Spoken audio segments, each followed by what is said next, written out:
Chapter 1 Real Numbers Class 10 E-Maths class presented by Fatima Convent High School, myself Dipali. Dear students, let us see the last topic of this chapter, revisiting the rational numbers and their decimal expansion. You have already seen in class 9 what are rational numbers, what is its decimal expansion, and how to convert the decimal expansion or decimal form into P upon Q form and P upon Q form into decimal form. We are going to understand two important theorems based on this topic.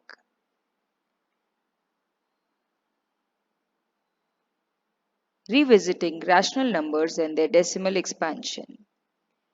Now, let us consider a rational number as P upon Q where Q is not equal to 0 and explore exactly when the decimal expansion of P upon Q is terminating and when it is non-terminating, repeating or recurring. Now let us consider the following example. We know that 0.375 can be written in P upon Q form as 375 upon 1000, where 375 upon 10 cube. Similarly, 0.104 can be written as 104 upon 1000, that is 104 upon 10 cube. So you can see that these numbers, which are rational numbers and are terminating, can be written in P upon Q form with denominator 10. Now we know that prime factors of 10 is 2 and 5. So 0.375 can be written as 375 upon 10 cube, which is 3 into 5 cube upon 2 cube into 5 cube is equal to 3 upon 2 cube. We can see that a real number whose decimal expansion terminates in a rational number of the form P upon Q, where P and Q are co-primes and prime factorization of the denominator, that is Q, has only powers of 2 or powers of 5 or both. We should accept the denominator to look like this since the power of 10 can only be power of 2 and 5 as the factor. So, we can conclude that the real number is a rational number of the form P upon Q, where the prime factorization of Q is of the form 2 raised to n, 5 raised to m, where m and n are some non-negative integers. We can conclude this result in form of theorem, say 1.5. Let x be a rational number whose decimal expansion terminates, then x can be expressed in the form P upon Q, where P and Q are co-primes and the prime factorization of Q is of the form 2 raised to n, 5 raised to m, where n and m are non-negative integers. So you are probably wondering what happened of other way round in the theorem 1.5. That is the converse of this theorem true? Yes, if I write 3 upon 8, that is equal to 2 upon 3 upon 2 cube. If I multiply the numerator and denominator with 5 cube, I will be getting 0.375.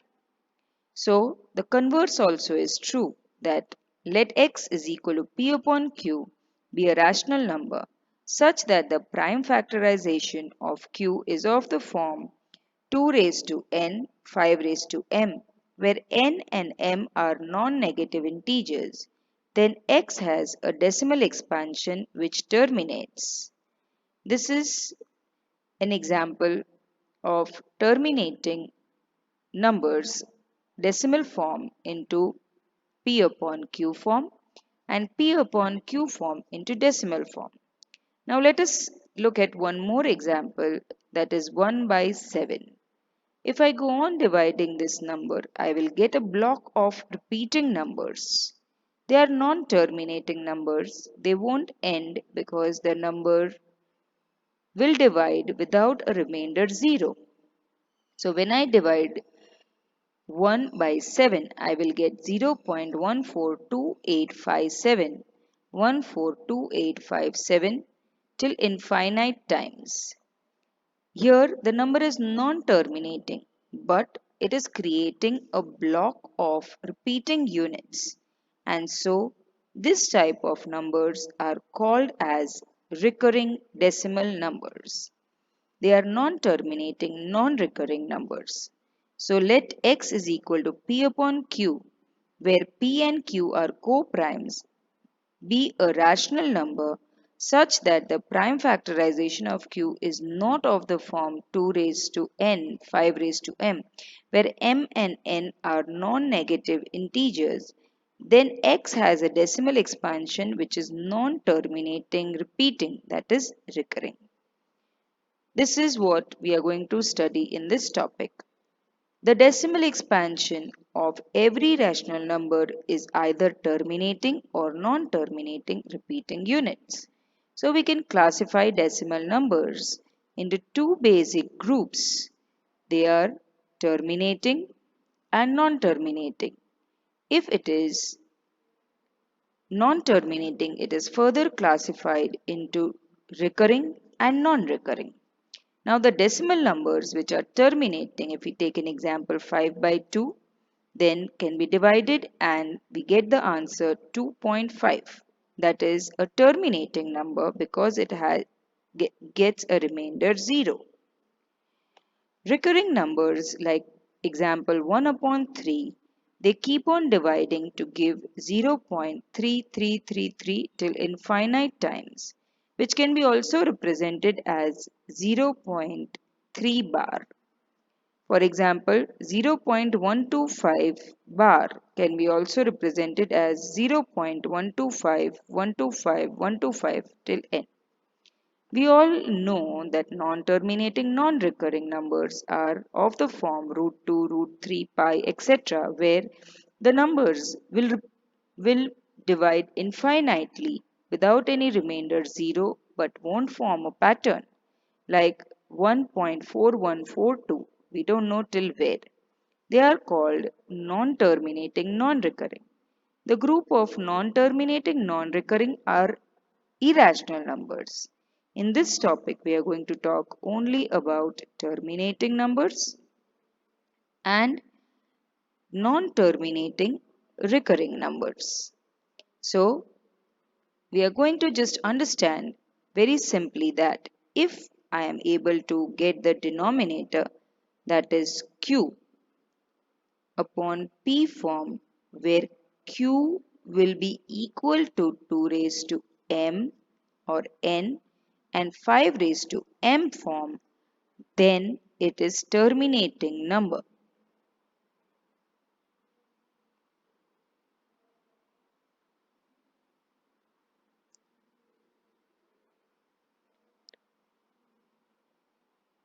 Terminating number. This is what is the topic about. Let us see the exercise which can be solved simply orally.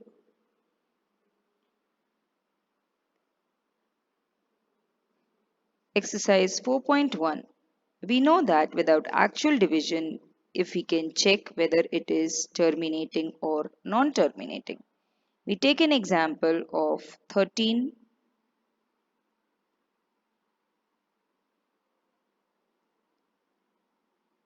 upon 135. We just simply do prime factorization of 3125.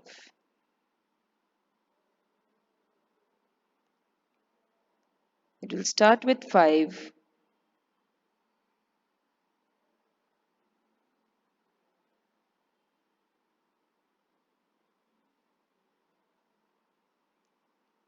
5 25s as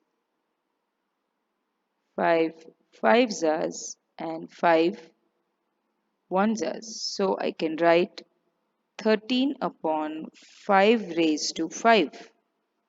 Now according to the theorem, if the denominator has the prime factorization of 2 to the power n or 5 to the power m or both 2 to the power n and 5 to the power m, then it is terminating. So you can see that it is terminating number.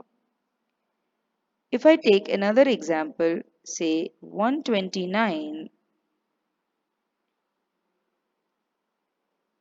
upon 2 raised to 2, 5 raised to 7 and 7 raised to 5. We know that this numbers is having 7 as one of its prime factors. So this cannot be a terminating number. It is non-terminating number.